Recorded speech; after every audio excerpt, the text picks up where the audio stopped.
We've been told for decades that soda is the ultimate diet villain. It's packed with sugar, linked to obesity, and terrible for your teeth. But lately, a new wave of functional sodas has taken over the shelves, promising prebiotic fiber, plant botanicals, and low calories. Is this the end of the health crisis, or are we just falling for a very clever rebrand? Today, we're analyzing the ingredients, the marketing, and the hard science behind the healthy soda movement. The guilt-free halo.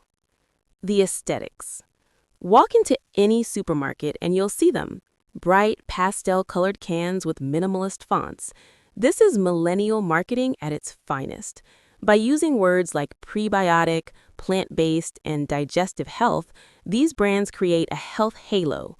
The switch. They position themselves as the hero that saves you from big soda. But marketing isn't nutrition. Just because a label looks clean doesn't mean the product inside is a superfood. We need to look past the beautiful packaging and read the actual supplement facts. The ingredient analysis. The good. The fiber. Most of these sodas contain between 5 to 9 grams of prebiotic fiber, usually from inulin or agave fiber. In theory, this supports gut health. However, for many people, getting your fiber from a carbonated drink can lead to bloating and gas rather than a happy stomach. The sweeteners. Instead of high fructose corn syrup, they use stevia, monk fruit, or small amounts of cane sugar. While this significantly lowers the calorie count and prevents insulin spikes, some studies suggest that intense, non-nutritive sweeteners can still confuse our brain's hunger signals. The functional reality check. Dosage matters. Many of these drinks boast about botanicals like apple cider vinegar or ginger, but often the dosage is so low that it provides more flavor than actual function. You would likely get more benefit from a single tablespoon of real ACV than from 3 cans of healthy soda. The cost. At $2 to $3 per can, you are paying a premium for the convenience. You could achieve the same gut health results with a bowl of berries and a glass of sparkling water for a fraction of the price. Conclusion. The final verdict. So, is it healthy soda or just clever marketing? The truth is, it's a bit of both. Compared to a traditional soda with 40 grams of sugar, these are a massive improvement and a great harm reduction tool. Final advice. If you're using them to quit a Pepsi habit, they're a win. But don't treat them like a replacement for water or real whole foods. Use them as a treat, not a supplement. Closing thoughts. The healthiest drink in the world is still free and comes out of your tap. But if you want a fizzy treat, just make sure you're buying it for the taste, not the miracles promised on the label. Okay, I need some help from the viewers. Okay. I'm really excited. There's going to be a healthy soda pop coming out. And I need the viewers to tell me, is this a healthy thing or is it a marketing thing? I'm Dr. Paul Zalzal. Dr. Brad Weening, welcome to Talking with Docs. We are talking about Pepsi Prebiotic Cola. Finally, something I can drink, enjoy, and is good for me. First innovation by Pepsi, they say in 20 years. Yes. 20 years. Prebiotic Cola sounds interesting. All right, well, let's figure it out. Is Okay. this a marketing thing or is this actually a soda pop that's healthy for Leave you? a comment if you tried it, what you think about it, what you feel about pop, all of it, leave it in the comments. Yeah, okay. So let's say, what's a prebiotic? Can we start with that? Sure, so prebiotic is a type of fiber. So there's all sorts of different kinds of fibers, soluble fiber, insoluble fiber, and particularly prebiotic fiber. So all prebiotic fiber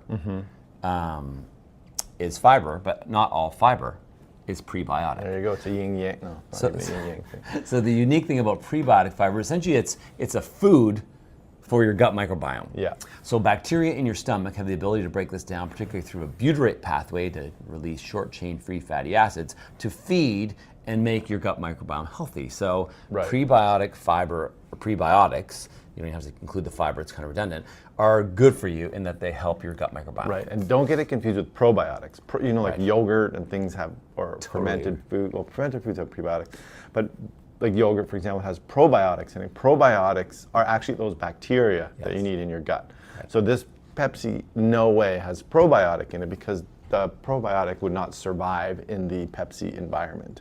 Yes. So it's really just a prebiotic, which is just like fiber in there that doesn't get dissolved by the Pepsi somehow and stays in your gut for your gut microbiome. Yeah, and this includes things like inulin, fructo, oligosaccharides, galacto-oligosaccharides, and resistant starches. Kind of that potato that you cook, put in the fridge, and then eat it the next day, and it spikes your sugar less. These all have that prebiotic fiber. And inulin, natural sources, so say you're like, even before the end of the video, we're like, oh, where does it come from? Well, things like garlic, onions, asparagus, and bananas. You know, everyone says, oh, don't eat bananas, they're not good for you, which I always thought, that doesn't make any sense to me. I love bananas. I know, I love bananas. I had one like 20 minutes ago. I have one in my bag for today. Really? Yeah, as well as those overnight starches. Okay, so this new Pepsi is being marketed now. Okay. I don't know if it's out yet. It might be out when this video is released. It might not. Yeah. But the idea is PepsiCo is trying to be healthier or make it look like they're trying to be healthier by putting this prebiotic in it. They've also reduced drastically the amount of sugar compared to a regular. How many calories in this drink? It's like 30, I think. 30 calories compared to what's a regular can, like 180 or 130 or something like that. Yeah.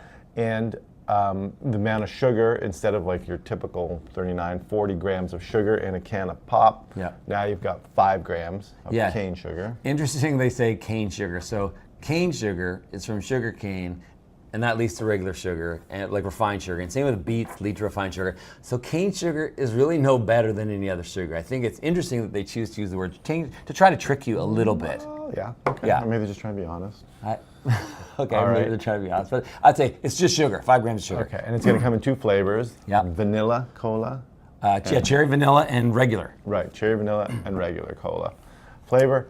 And it's also going to have some natural sweeteners. Right, natural sweeteners, the 2 of them are stevia and monk fruit. What's interesting about these, they provide that sweet taste, but there's none of the fear around artificial sweeteners like aspartame and sucralose and those kinds of things. So I looked, there's recent studies, including systematic reviews and meta-analyses, no link to cancer or disruption of your gut microbiome, and there's a possibility that maybe it can improve insulin resistance a little bit, but generally I'd say it's kind of a neutral health response. Right. And then the last thing it has is the prebiotic fiber. How much? You've got 3 grams of inulin in there. 3 grams? 3 grams. Not much. That's not a lot. It's not a lot at all. So your daily requirements for fiber, we've talked about this in other videos, to help reduce your hemorrhoids and things like that, 25 to 40. Yeah. You know, and most people in North America do not get enough fiber. Okay, so you're getting 3 grams in a can. 3 grams. So better than nothing. Better than nothing, but if this is your fiber strategy, it probably won't work. I would agree with that. So the question is now, are they trying to be healthy?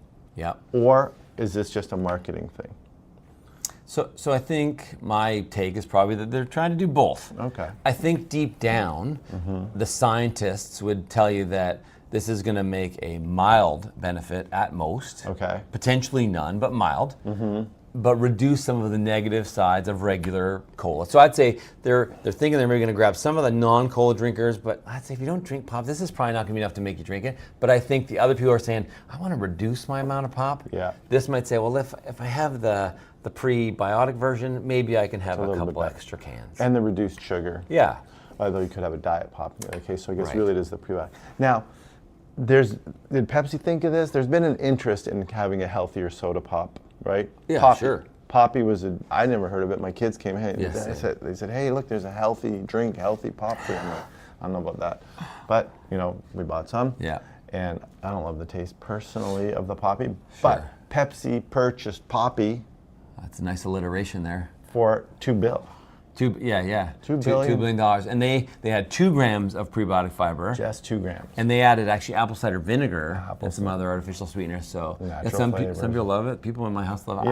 Yeah, it's not my thing. Yeah, I mean, if there's nothing else to drink, and I still probably I mean, I've had a few cans here and there. Yeah. So, anyways, that's where that sort of idea of a healthy pop sort of started. I think. Although years ago there was another can of pop that was supposed to be healthy for you.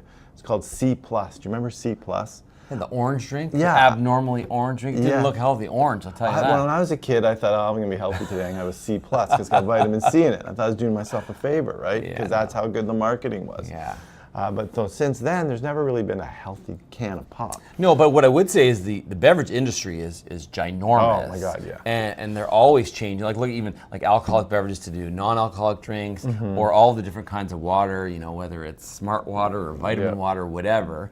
And then plus the push of sodas to try to be more healthy. So there is a push to try to find something healthy that you can drink. FYI, Poppy is being sued, I think, Oh. for making those false health claims. Like saying that it had too much fiber, like not Not that enough part, just fiber. saying. No, not enough fiber to move the needle on the gut microbiome. Like it's just not really doing anything. So they're making some health claims, but they're really not delivering on those health claims. So that's the nature. My take home is if you're looking for the healthiest choice is to drink water. We've always said that. Yeah. Water just makes sense, but it's not very fun. Having said that, I'm really excited. I'm going to try it when it comes out. When it comes out, I'm really going to read the label closely and see what's in there. But I think the take-home message is, this is not a healthy option. Nope. It may be less bad for you than other I'd agree with cans that of pop that are out there, or soda pops that are out there. But really, it's not going to be something that you're going to try and purposefully include in your diet for health reasons. There you go. That's our hot take. Hey, Brad. Do you know how many subscribers we have on YouTube now? 1 million? That's right. That's why we're wearing these glasses. If you're a subscriber, thank you very much. If you're not, help us to get to 1,000,001. Thanks to my brother-in-law, Ben, who made these glasses for us. Oh, no way. Yep, on his 3D printer. And if you know where we just stole that script from and the idea to wear these glasses, leave a comment. There's a very common clip you see on YouTube.